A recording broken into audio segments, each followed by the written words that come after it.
In your best life at any age, the phase between 50 and 56 years of age, the agony and the ecstasy, is a time of great turmoil in many, many people's lives. When we studied people's lives, this was a time when people really had to reinvent themselves. If they hadn't taken the time beforehand, it was going to be forced upon them by circumstances, either job change, health changes, or sometimes relocation.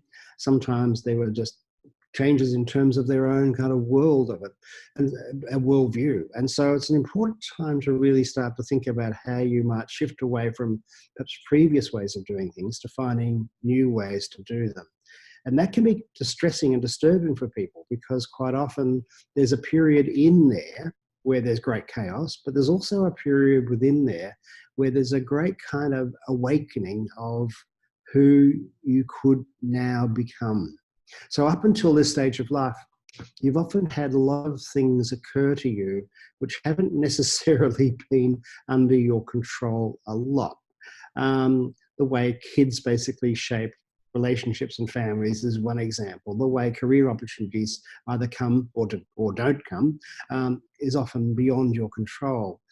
What we're starting to see during this phase of the agony and the ecstasy is the possibility of you really actively creating a life for yourself. And that life can either be created or discarded. And if it's discarded, you miss out on a great opportunity of creativity. So the answer of the turmoil of this age is to deepen your connections with people. And I'm talking not just about your romantic relationships, but also friendships. It's about building your network professionally, but also socially. It's also deepening your relationship with children if you have them. But it's also about starting to understand the new form of you. Because otherwise, if you don't start to think about that, you don't deepen yourself. And one of the tragedies of life is one where people tend not to grow within themselves a bit so that they can become their true potential.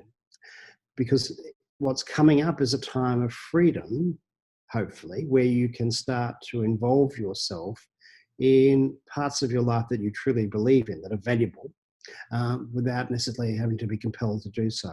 And that's a great opportunity at this age.